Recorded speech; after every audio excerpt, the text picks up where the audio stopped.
Manager Daryl Morey's since deleted tweet showing support for anti-government protesters in Hong Kong, but regrets that it has become an issue as China's state broadcaster has canceled plans to televise a pair of preseason games between the Brooklyn Nets and Los Angeles Lakers in China later this week.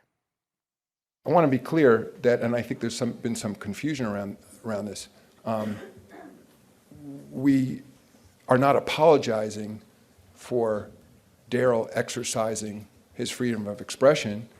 I regret, again, having communicated directly with many friends in China that so many people are upset, including millions and millions of our fans. I mean, at the end of the day, you know, we come with basketball as an opportunity to sell dreams, sell hopes, to you know, increasingly focus on physical fitness, mental health, and to the extent that we are causing disruption in people's lives and that we are causing disharmony, that's something I regret. And so I think, as I said earlier, I don't think it's inconsistent to both be apologetic that that was the outcome of that speech, but at the same time, support Daryl's right, you know, to his freedom of expression.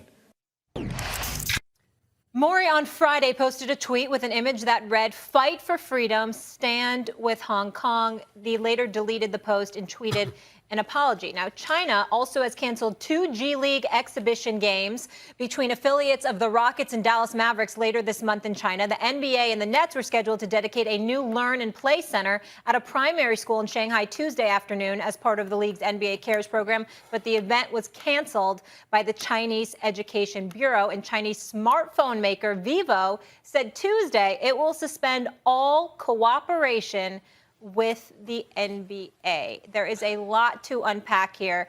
Stephen A., first let's start with your reactions to Adam Silver's comments. I would like to start with Max, if you don't mind. I know I was supposed to come to me first, but I would like to hear what Max has to say about this, Max, if you don't mind. Well, sure.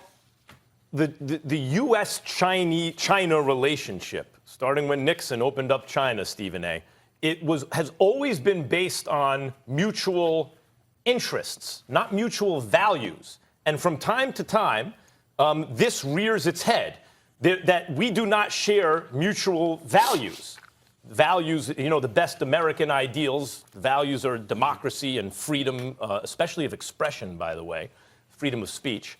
And, you know, it came Tiananmen Square, and at different moments, this rears its head, and it's reared its head again.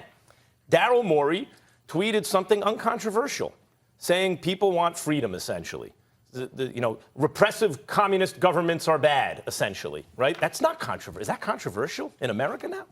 Well, but it may be controversial in China. I suppose we don't really know because the Chinese government doesn't allow for freedom of expression. So we just have to take their word for it that so many people are offended. And who knows if they're even getting the whole story over there. Joseph Tsai, the owner of the Nets, went on a long thing about how complicated this issue of Hong Kong is, and we don't need to get into it here, but is he a reliable narrator? He has enormous business interests in China, and you operate at the pleasure of the Chinese government. So that's not a reliable narrator, even if he's a brilliant guy, you know, well-educated, you know, amazing entrepreneurial career, and I'm sure much more versed in the issue than, say, I am. And yet I can't take his word for it because he has enormous business interests. And China exerts enormous pressure.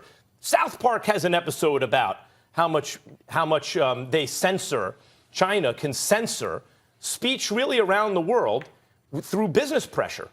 The irony is the communist government can do that through business pressure. And so people's reactions initially, the knee-jerk response, especially in the media that's afraid to say anything about bad Daryl Morey. That's essentially the thrust of it. Bad Daryl Morey. No, Daryl Morey didn't do anything wrong. He just tweeted the sentiment was good.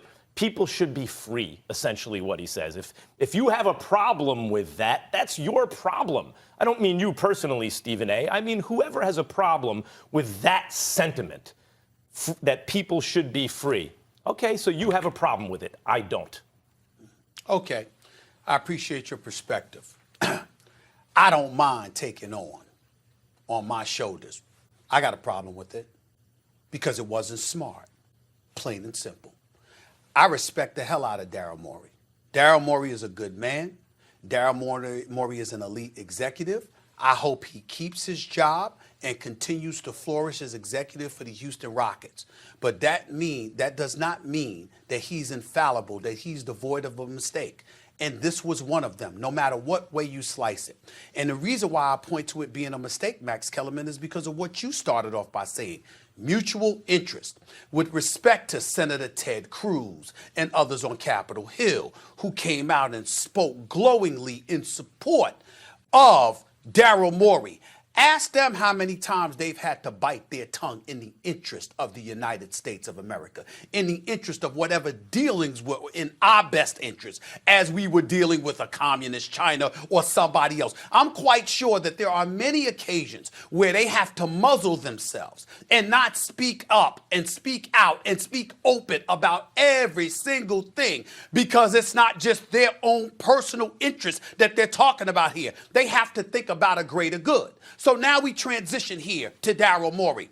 We have a Houston Rockets organization that has been ingratiating itself with China for over 20 years. They're the #1 franchise in China. Why? Because Yao Ming used to play for them. Who's the president of the Chinese Basketball Association? It's Yao Ming, who basically has been over here in America, and though he's loyal and patriotic and loves his nation, in the same breath, he greatly appreciates the benefits of being in the United States of America and wanted to sort of matriculate that into Chinese culture per se in the eyes of some people. Who's to say what he was doing behind the scenes? Who's to say what the Houston Rockets were doing behind the scenes? The NBA does business and has been doing business with China for many, many years. The individual athletes have been doing business with them, which is why James Harden was one of the first people to come out there and apologize. Because when you talk about the money that James Harden, to LeBron James, to Kobe and others have made. Think about the money that they make in China. I mean, you look at Stephon Marbury, he's a star over there.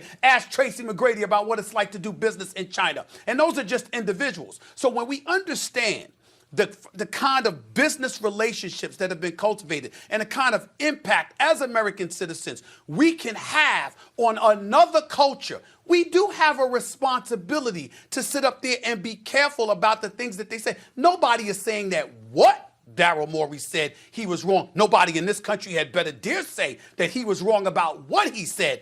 That is not the issue. Tillman Fertitta doesn't have an issue with Daryl Morey specifically because of what he said. Adam Silver doesn't have that issue. The NBA doesn't have that issue. What they have an issue with is that why did you say it? Why did you feel the need to do it? Particularly when we're about to go there and perform and play. You've got a situation where now millions of dollars have been lost.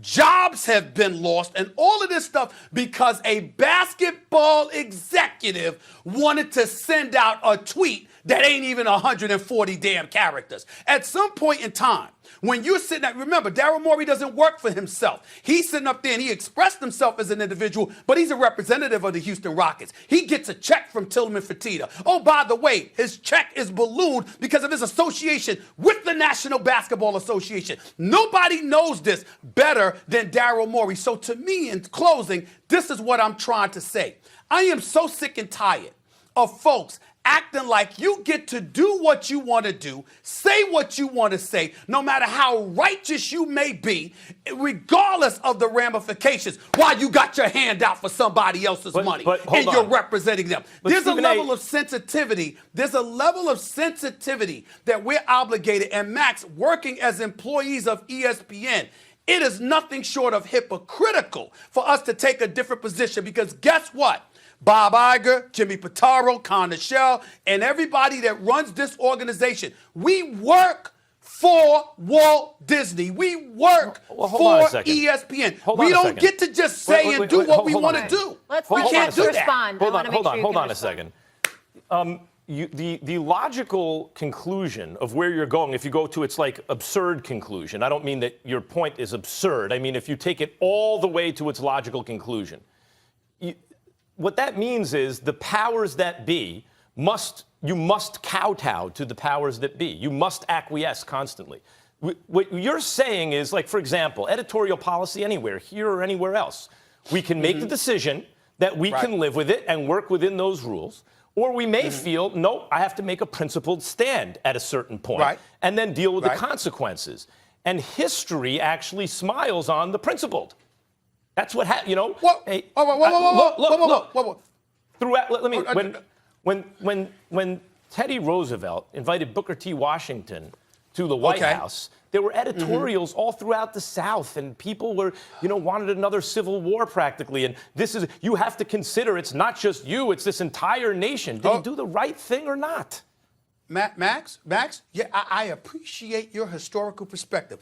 Now let me give you a little bit of history as a black person. Remember Rosa Parks refusing to give up her seat on the bus? Excuse me, did you know that she was chosen? There were people who sat on the bus before her. She was chosen. You know why? Because she was the perfect candidate to bring attention to the issues during civil rights that obviously vexed us as a community. When you thought about the march from Selma to Montgomery, excuse me, that was planned, that was orchestrated, that was coordinated to produce a desired effect. That wasn't somebody speaking willy-nilly, emotionally, with a sentence or whatever. I'm saying to you, when you say something like that, it's not about kowtowing to executives or anything like that. It's about addressing the greater good. You're not addressing the greater good because you decide to throw out a 100-word or a 50-word tweet and then, oh, by the way, deleted it when the heat came up and tried to clarify it thereafter. Listen, you got to take all of these things into perspective. He may have not considered. These are facts. He may have not thought it all the way through, or maybe he didn't realize the extent of the backlash. Does he not have an obligation to think it all the way through? That's my point. You're still standing up for the behavior of a repressive communist government that will exert I am doing no such thing. Economic. I am doing no such thing. Economic pressure to silence people. No, that's not true. That's a misrepresentation. You should be ashamed of yourself for saying that. Wait a minute. That's a misrepresentation of my position. I understand Joseph Tsai, the owner of the Nets, who's, again, he's lived it, so understands the issue better than others, but not a reliable narrator because he has enormous business interests there. I understand Adam Silver says he's aware he doesn't want to offend, our friends in China and the fans in China. I get it. But do we really know what the level of outrage is since there isn't freedom of speech? We don't even know. Hold on, Molly, before we close. I would remind you that throughout this world, one of the things that exists is the Israeli-Palestinian conflict. I don't see folks outside of the Jewish community talking about that too often. Okay, why? guys, Because let's guess do this. what? When Let's you come back open to your this. mouth, you have to be careful. Okay, let's take a commercial break. Sometimes, obviously, our moral compass trumps business interests. As we saw, it can cost you your job. Look at the Colin Kaepernick. Let's get a commercial break in. We will get into Zion, and maybe we'll discuss this as well. Zion burst onto the NBA scene last night, but were Max and Stephen A. impressed with the Phenom's day?